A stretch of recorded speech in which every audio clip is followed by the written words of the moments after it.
काहीतरी उपाय शोधूया. चल दादा, चल चल चल गे, चल लवकर ये. हो लागलंय मला वेड, पण तसं वेड नाही. मूर्खात तुम्ही सगळे.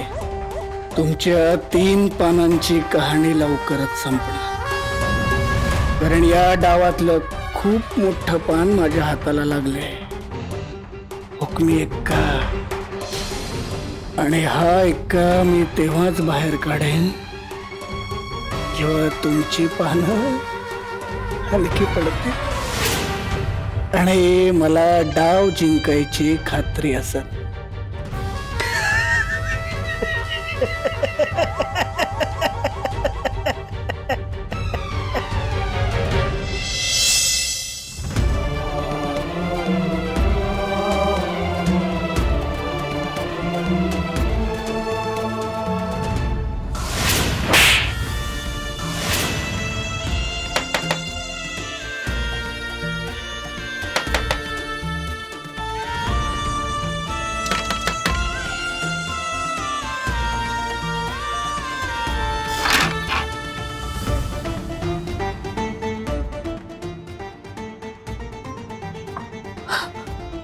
अर्जुन,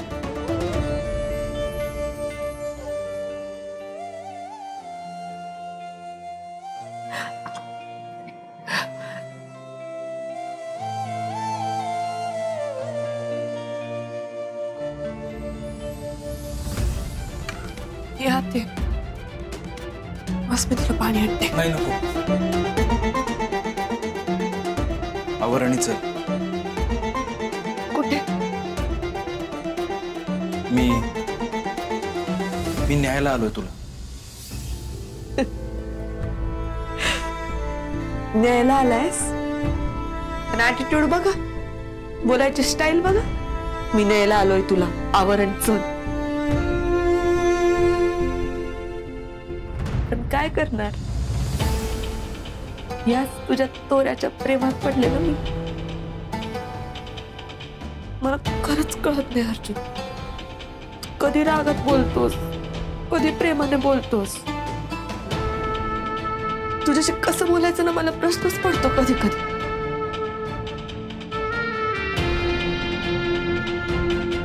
मग तुझ्या याच वागण्याची मला भीती पण वाटते. पण मग कळलं.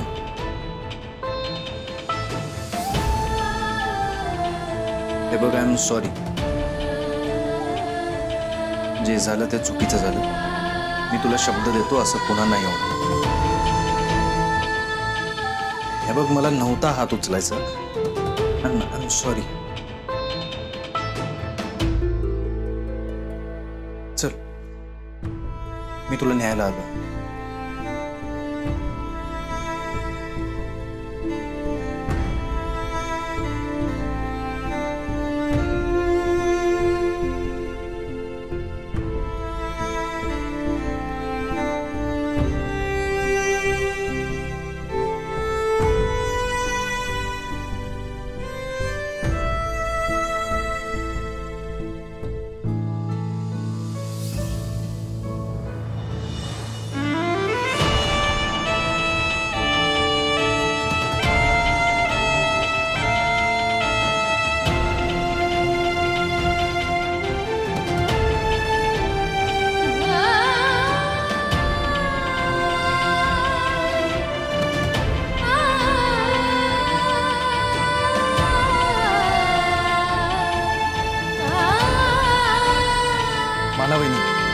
तुम्ही सावित्रीला पाहिलत का कुठे?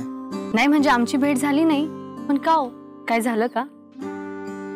नाही, काही नाही झालं. असो. साहेब, एक सांगू का? अहो, तुमच्याबद्दल लय आदर होता, पण काल मालकीनबाईवर तुम्ही हात उचलला आणि त्यानंतर सगळा आदर नाहीसा झाला बघा. अहो, जी बाई तुमची सगळी नाती तुमच्यापासून दुरावल्यावर सुद्धा तुमच्या सोबतच राहते. अहो, तुम्ही 10 वेळा जा सांगून सुद्धा ती तुमची साथ सोडत नाही. अहो, तिचं तुमच्यावर किती प्रेम असेल हे मी तुम्हाला वेगळं सांगायला नको. माफ करा, लहान तोंडी मोठा घास घेते. पण ते म्हणतात ते काय खोटं नाही. माणसाकडे सोनं असेल ना तर तो त्याला माती समजून त्याची किंमत कमी करतो आणि मग आयुष्याची माती होते. असो, येते मी.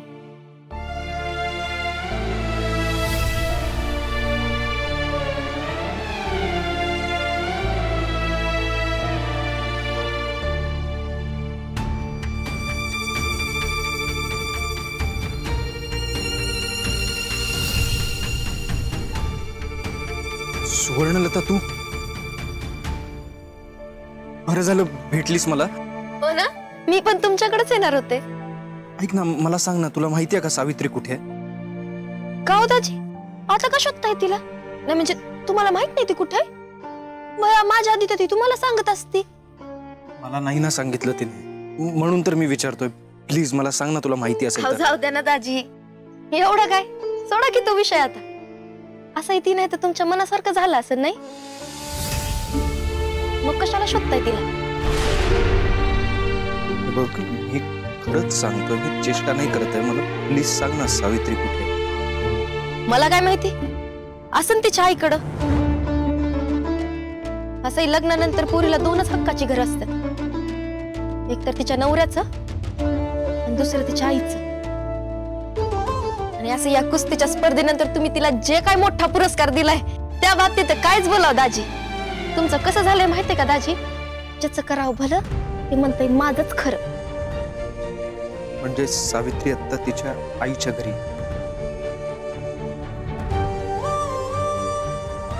ठीक आहे ना? मला काय माहित, असं ठीक. मी कुठं बघितलंय तिला? आणि तुम्ही बी नका जाऊ तिकडं. आधीच लय त्रास झालाय माझ्या सावीला, अजून नको. जेवढा झालाय तेवढा तमाशा बास.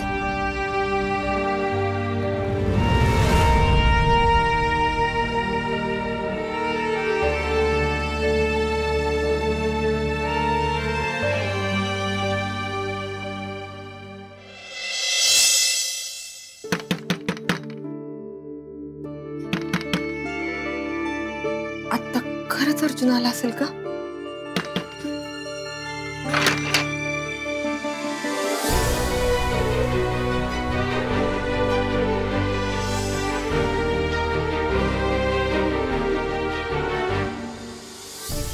काय ग, काय झालं?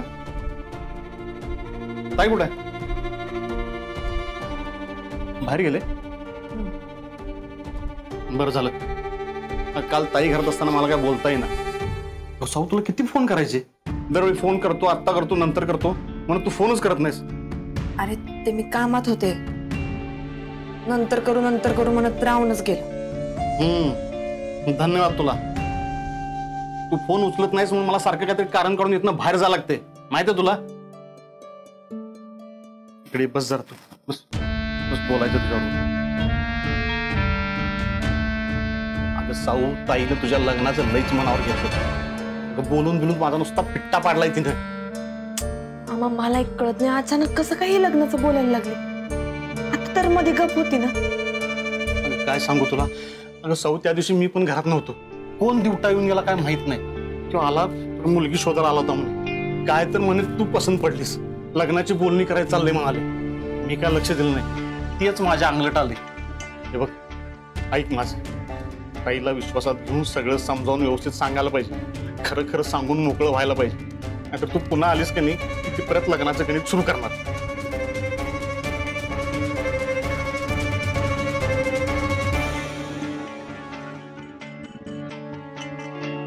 करते आवर विचार.